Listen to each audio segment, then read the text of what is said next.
And here she comes down the stairs to the basement. Terri is finally here. How are you? Hello. It's a little musty down here, but I guess it'll do. She's like, yeah, media tour. It could be worse, I suppose. Or can it get worse? I don't. Well, you know, you were on the Today Show, which I'm sure was just a step below coming down to Mom's basement. It was a moment. A little step below. You know, I was reading the preface of your book, and I often do that because it kind of gives me an idea of what's on an author's mind and kind of where they're coming from, and I get the spirit of the book.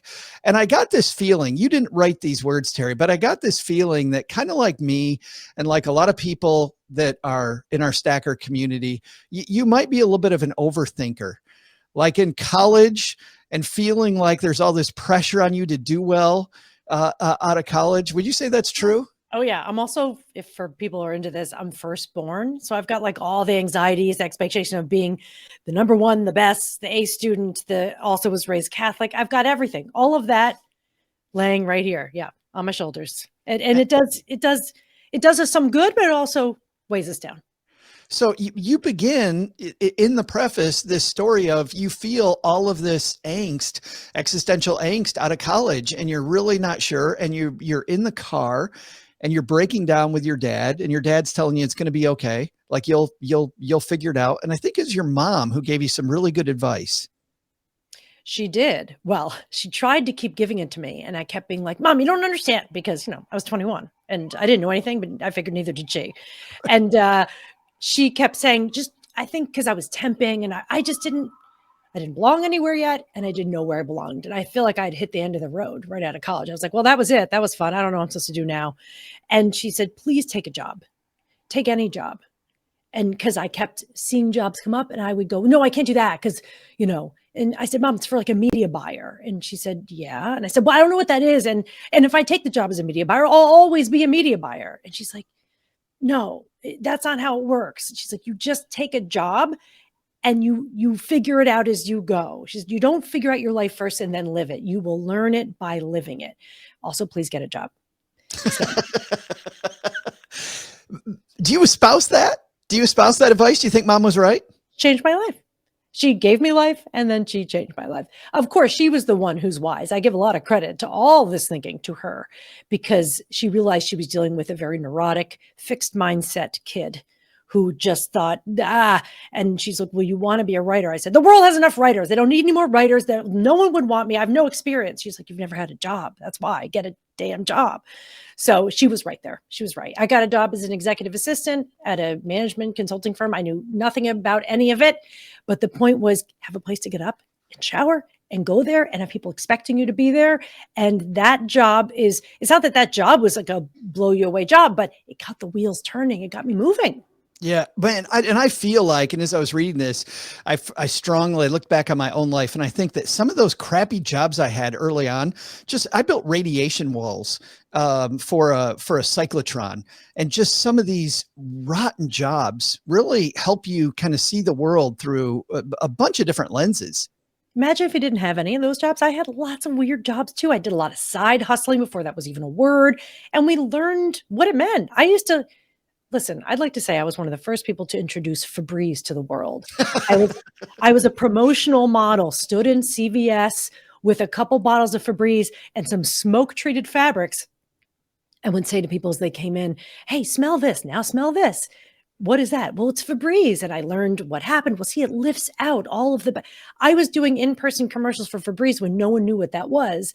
And yeah, I was getting paid, to do that. But I also saw what it took for someone to stop walking and to listen to you and how to change the message based on who you were talking to. I was teaching myself sales without knowing it. Was that what your comment about this being musty down here is really about? Like, we need Febreze? Maybe. Is that what you're sense? Yes. You could just say it straightforward, Terri. I know you're a straightforward person, but you could have just said it. Just, hey, Febreze. A box in the mail on its way to you. No, just yeah. Well, no, one word. Well, you, by the time you're graduating from college, you had swallowed a lot. And this is the first Oh, chapter of your book, is we have these things that we've swallowed, right? And this idea of swallowing things comes from a wonderful story you tell mhm. about this person your mom thinks is a friend of yours, may or may not be, named Leah Pompeo. Is that how you Not pronounce her really. name? That's not her real name. That's I had to change it. to protect the guilty. Yes. Yes. So, but tell us about Leah. Oh God, she was just this little girl down the block, and because it was safe for me to walk there, it was like, go play with her. And I was like, I don't want to, but my mom was always trying to get me to go out of the house because I didn't want to. So I went down there and played with her, and I would play with her once in a while, and she was a bit of a bully. She was kind of brash, and one day a button came off the bedspread, and it looked like a little red button, and she held it out to me and she said, "Eat it." And I said, "Can you eat that?" And she said, "Of course you can eat it." And I was like, "Really?" I was like 7, I said, but it's edible. She's like, "Yeah, you can eat it. It's like candy." I knew this was not candy, but I told myself it was because I was very persuadable, I guess. I was like, okay. And I remembered the feeling of biting down on that button and knowing I'd been taken for a fool, but that I kind of had to go through with it. And look, it wasn't traumatic, though I never forgot it. So to some degree, it left its impression. Sure. But after that, I don't believe I played with her again. Yeah, but you ran home. You ran home and you said, "Hey, she made me do this stuff." And your mom says, "Listen, nobody really makes you do it. They don't own you." Like, Well, I there's said, this. I escaped. I said, "Mom," she said, "What's Yes. wrong?" Yeah. I said, "I escaped from the house." She said, "What do you mean escaped?" She said, "They can't keep you, they don't own you." And I was like, "Oh, okay. Well, that's because you kind of own me." And she's like, "I don't own you either."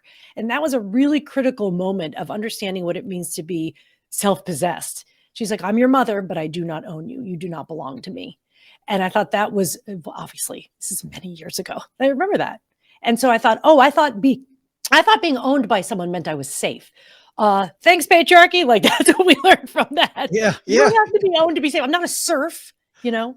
Yeah. So that was an important lesson too. And I just had to decide I wasn't going to hang out with her anymore. But here's the feeling. I felt guilty after that because I thought I knew it wasn't food and I swallowed it. I felt ashamed that I did what I was told, even though I had done what I was told by someone who was clearly had more power over me.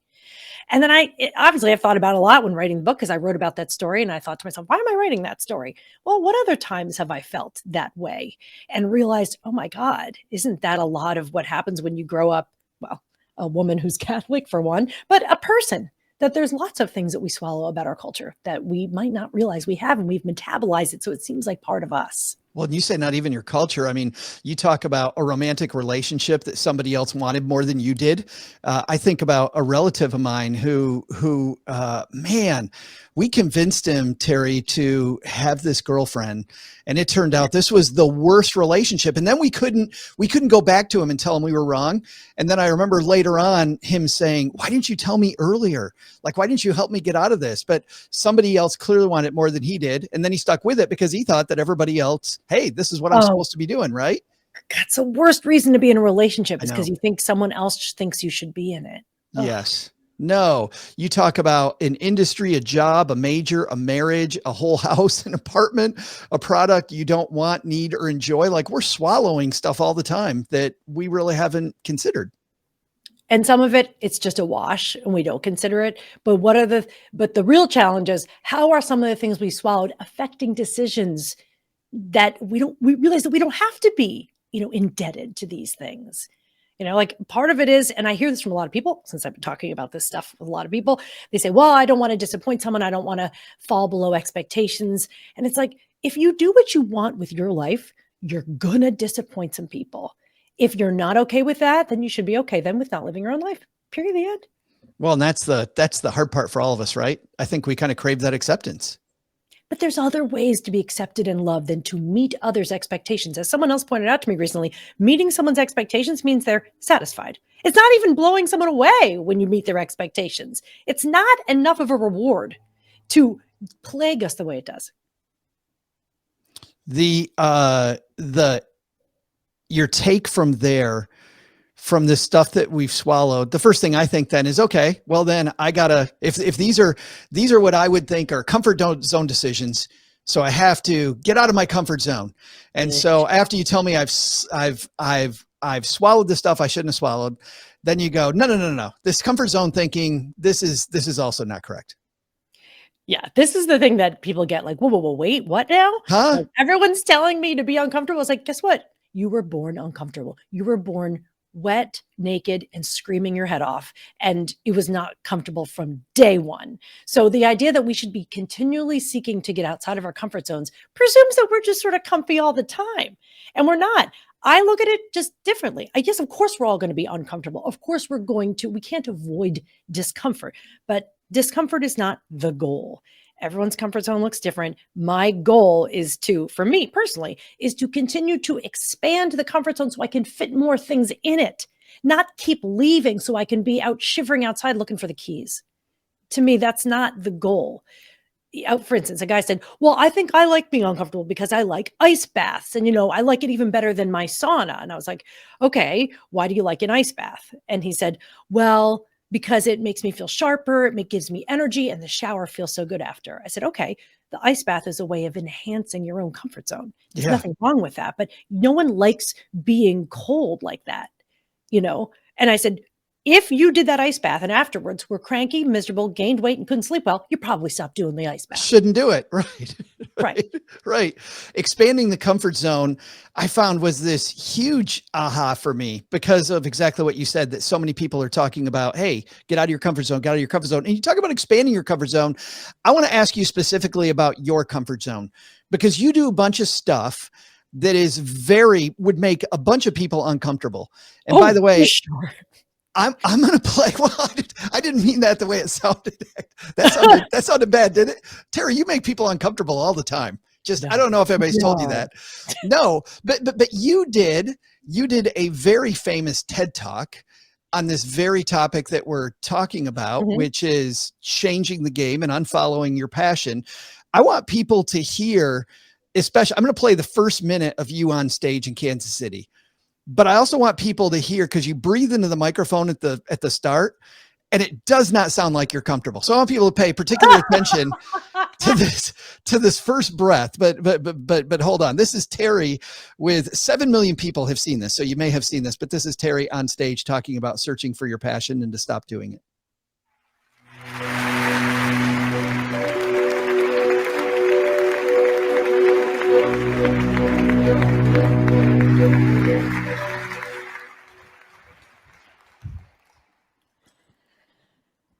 The day I got laid off from my job at Martha Stewart, I was relieved.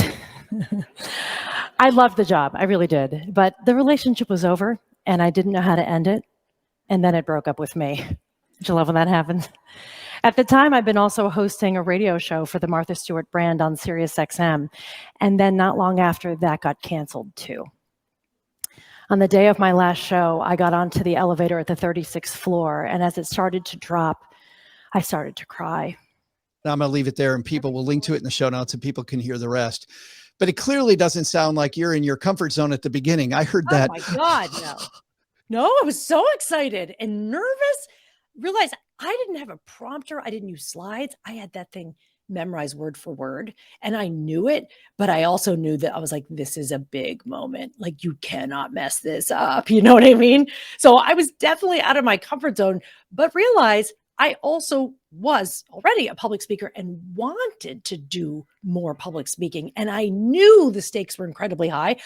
Realized comfort zone and relaxed are not necessarily the same.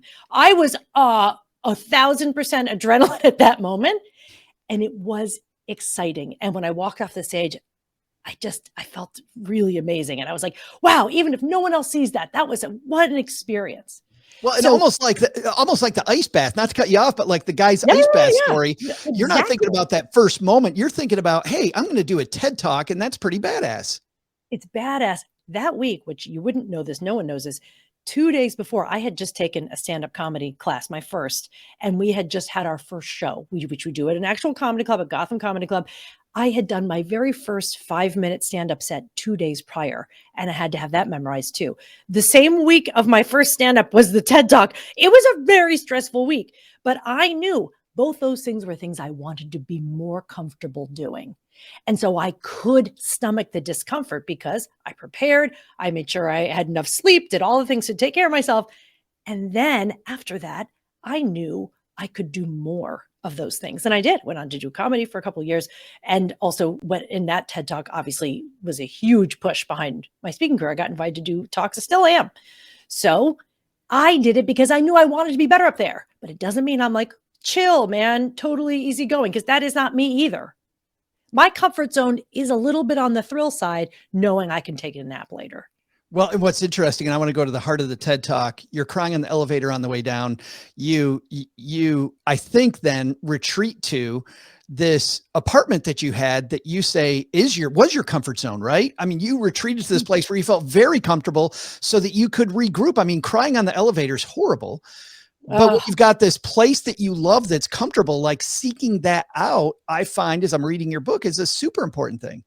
Oh, yeah. Well, when I got laid off from my job, I went back to my apartment, which was 300 square feet on the Upper West Side, tiny little place, a little womb where I lived for 10 years with a sink the size of my hand. It's like that Mike Birbiglia, isn't it? That Mike Birbiglia joke where he's like, it was a huge apartment. I had room for a pencil and a bottle of water. Or something. Yeah, that was it. New York's idea of large, it's like airplane size, everything's super tiny.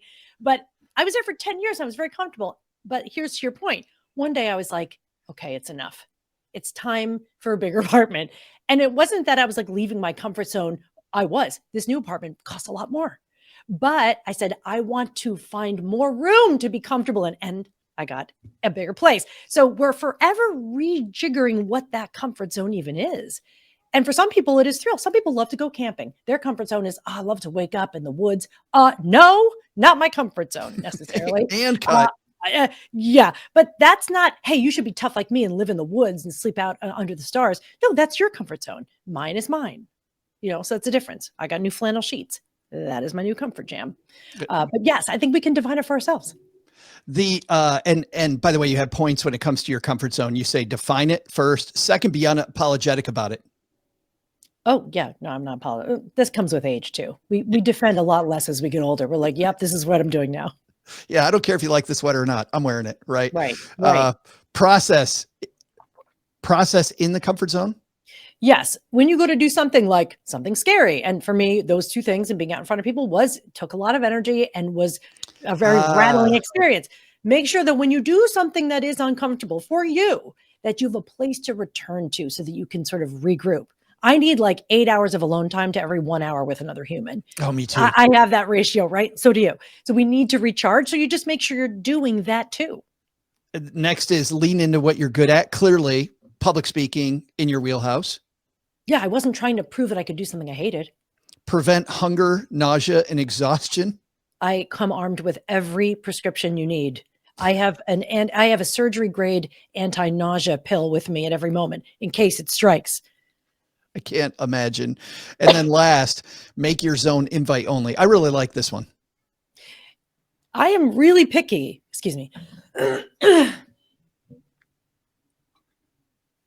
Another shot of vodka. Then we keep going. Please, a quick shot. I am really picky about who I let in, as we all should. There are certain people that you may have to hang out with, family and certain friends, but you don't have to let them all the way in. You don't have to let them into your comfort zone where you're dealing with their advice that you don't want. Maybe they're invisible boundaries. Some people think they're on the inner loop, but they're not. But I make sure I keep that very selective. You have a great discussion about this, about somebody who kind of goes the opposite. Really, in my view, it's kind of like a fish swimming against the current. Your friend Laura Belgray, who was consistently doing work that didn't inform her. It wasn't great for her, so she kept charging more and more money. And she tried to price people out, which is a thing. Since we're talking about money, she thought if I charge so much, then everyone will leave me alone. She couldn't get people to stop coming to her. And I'm talking a lot an hour. And she's like, good, no one will hire me anymore. Project done. People still found a way. And finally, she just had to turn away clients and say, I'm not going to work with clients anymore. Now, that is a very lucky position. Not lucky, but she worked hard to get there. Yeah. But isn't that funny when we think, well, if we raise our prices, no one will hire us? Ask Laura that. But isn't that, so I take what your journey looks like, and I hear this story about Laura, and you're talking about comfort zone. So now let's go to the heart of this about unfollowing your passion. It sounds like you have a passion of public speaking. And so when public speaking comes up, you're following that passion. Well, I like to speak and yeah, but I also like to write and I like to lead groups and I like to do client work. I do lots of different stuff. Yes, I find passion in everything that I do. I don't and never have said, what's my one thing that's going to guide me? Because speaking isn't the only thing I do. It's sort of a really great privilege when I have the chance to do that. It's wonderful. But the idea that you need to pick one, that there's one passion per person is the problem. It's like saying, I'm going to create this key and it's going to be my perfect key. Look, it just looks just like me. Now let me go out and see if I can find any locks that'll open. Good luck. But it's a perfect key. No, it's not. Find all the locks you want and pour yourself into the shape that opens them. That's what I did based on what I felt like doing. I want to do more speaking. I do more speaking. I want to do more of this work. I find ways to do that work. The work is elastic and flexible, and so are we. But this industrial age hangover we have that we're one kind of product and we sit on a shelf and have to price a certain way limits our growth. And then we go back to really, I think, the beginning of our time together today and your mom's advice to live first. And then that creates these opportunities and you kind of figure it out. Yeah, it's not like you have to wing it, but you do have to take stock of what you're really good at, what you genuinely love and hate doing, and don't try to get better at the things you hate. Find ways to pay for the life that you want. And it doesn't have to be, well, my tax status has to be freelance or, oh, I failed. Now I'm going to go work for someone. Stop it with this win-lose situation. It's got to be, how can I create a life that I can actually enjoy? Like you had when you talked to Ramit, talking about what does a rich life look like to you? Yeah. It can look lots of different ways. It's not just about how much stuff costs. I look at work that way from a skill and talent perspective. It doesn't matter what your resume says. You can find new ways to find meaning in the work you do. Boy, we talked, speaking of the work that you do and finding meaning there, we had a great interview a couple of years ago with a gentleman who, Ashley Goodall. You actually have talked to Marcus Buckingham, his co-author. I haven't talked to him. I haven't. You haven't? I worship him. I worship their work. It was a phenomenal interview with them, but you talk in your book about Marcus Buckingham and about how they rocked the Harvard Business Review back in 2019 with their work. And it goes along with what you're saying. And if you don't mind, talk about this idea that really instead of trying to be something to everybody else and instead of criticizing each other, like talk about this, because I thought this was a really powerful piece of your third chapter. Yes, they found in that piece called the Feedback Fallacy that, when we think we're trying to help each other by giving each other advice, like fix this, do this better, like it actually isn't great. It doesn't help. And Buckingham and Goodall say, people don't need feedback. They need attention to what they do best. And that is key. But how often does that happen? Not a lot. What it means is comfortable can mean being in a place that feels secure with people who support your work and making sure that you're forever leaning into what you can do and being shown what's possible, not being shown what to fix. Because he points it out in the work that being comfortable is where we find courage. It's where we thrive. It's where we can focus. And so in the work that I do, because I run lots of different groups where I use writing to help people clarify their ideas and get to the heart of their work. And we do it with a specific method called the Gateless Method, which I did not invent, but I am certified in it, where we do exactly that. So when I read Marcus Buckingham's work, I said, this gives even more cred to the work we're already doing, which is don't criticize, don't question. Reflect back, listen, support people when they're starting their ideas so that they can actually do more of that. Because if I only tell you what's wrong, you'll only see flaws. Right. And it's so much more fun. It's so much more fun when we're all working on stuff that we know what we're good at and we're focusing on our talents. I mean, how great is a life where you're focusing on your talents? And by the way, I think then, to your point from chapter 2, I think that helps you create more of a comfort zone, right? It makes it. I mean, if you're a boss, this makes work somebody's comfort zone. And how many times you talk about working in some of these toxic work environments, man, if you can make work comfortable and a workplace comfortable for the people around you, how great your team going to be. And not even coddling, not that, but comfortable. Because, I mean, Joe, why is everybody leaving their jobs? There's a lot of reasons why people are leaving jobs, but they're not comfortable there anymore. And I don't mean comfort like, I want better padded seats. It's more like, do your people feel seen? Do they know what they should do more of? I had a friend who had a really great job as a creative director. She left this job with no other job in place. She was fed up because the manager only pointed out what she didn't like. She never said to my friend, here's what's working. I love this. I need more of this. And my friend said, I don't know what to do. She's just telling me what's wrong. I can't do it. She left the job because of it. Can you afford to lose people because you don't want to pay attention to what's working? Seems like an easy thing to do. Oh yeah, the cost. You've seen the cost of that. The cost of training a new person versus holding on to the valuable employee you already have. Like that is just, it's a nightmare scenario. Yeah. You know, so you have been talking about unfollowing your passion for quite a while, but I also know that when you're diving into an actual project like this book, you find some things that even surprise you. You find a depth in an area that you didn't expect it. What was something that surprised you while you were writing Unfollow Your Passion? Well, Joey, I tell you, the book title was not finalized until like very close to submitting the manuscript. Really? And when I originally submitted this book to the publisher, like when my agent submitted it and said, hey, do you want to buy this book? It wasn't anything like this. It wasn't calling back to the TED Talk. I originally had a collection of essays called How to Swallow a Button. And it was going to be kind of an ironic, like a take, same thread, same guts. But we took it to the publisher, and Atria is the publisher now. And they said, yeah, that's great and all. But, you know, we got this like TED Talk that like basically is the only thing anyone ever paid attention to. So you got to link it to that. So I'm very transparent about that because it sounds like I gave the TED Talk and I worked on a book about this. And it didn't happen that way. I did the TED Talk. I go, that was fun. Let's just explore new stuff. And I wrote new stuff.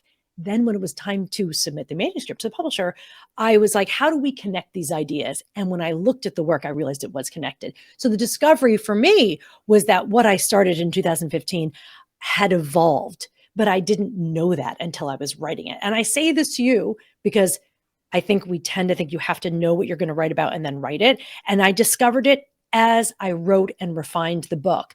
And because the publisher said, hey, how about we call it something to do with your passion? I mean, this is what is a publisher? It's a client you're working with. That's it. So you got to make that work. And also, they said, this is what people need. Give the people what they need. And they aren't clamoring for a collection of essays by you yet. But for now, it had to be the thing that worked. So how I got over my little ego of being like, oh, they want me to do a different book was, what do people really need? I gave that talk as a 10-minute talk. There's a lot more to say. And I finally got the chance to say it. Oh, that's so exciting.